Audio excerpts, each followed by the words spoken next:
আপনারা সবাই জানেন যে র্যাপিড অ্যাকশন ব্যাটালিয়ন গোটা দেশের মানুষের সার্বিক নিরাপত্তা বিধানের জন্য অপরাধ দমনের সর্বদার কার্যক্রম পরিচালিত করে আসছে। এরই ধারাবাহিকতায় আমাদের কাছে অনেকদিন থেকে গোয়েন্দা নজরদারিতে ছিল এবং আমাদের কাছে গোপন তথ্য ছিল যে এখানটায় যে হাসপাতালে আপনার লাইন মেকিং থেকে শুরু করে কিউ থেকে শুরু করে এখানে টেস্ট করতে যারা আসেন, যারা বিভিন্ন চিকিৎসা নিতে সাধারণ জনগণ যারা আসেন দূর দূরান্ত থেকে, তারা বিভিন্ন রকমের হয়রানির শিকার হচ্ছেন এখানটায় এবং তাদেরকে এখান থেকে ভুলিয়ে ভালিয়ে তাদেরকে নিয়ে যাওয়া হচ্ছে প্রাইভেট হাসপাতালগুলোতে, প্রাইভেট ক্লিনিকগুলোতে, যেখানটায় অ্যাকচুয়ালি তারা চিকিৎসার নামে প্রতারিত হচ্ছেন প্রতিনিয়ত।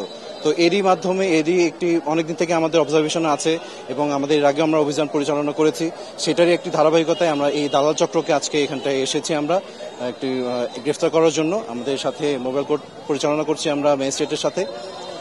আমরা মেসেজ দিতে চাই যে র্যাপিড অ্যাকশন ব্যাটালিয়ন গোটা বাংলাদেশে সাধারণ মানুষের জানমাল নিরাপত্তায় এবং তাদের নাগরিক সুবিধা, তারা যেন সর্বোচ্চ নাগরিক সুবিধা তাদের যেটা প্রাপ্য তারা যেন সেটি পান, সেটি আমরা নিশ্চিত করতে বদ্ধপরিকর। এবং আমাদের এই rapid action battalion RAB 14 Mymensingh এই বিষয়ে সচেষ্ট আছে এবং ভবিষ্যতে থাকবে, এটাই আমরা জাতিকে বলতে চাই।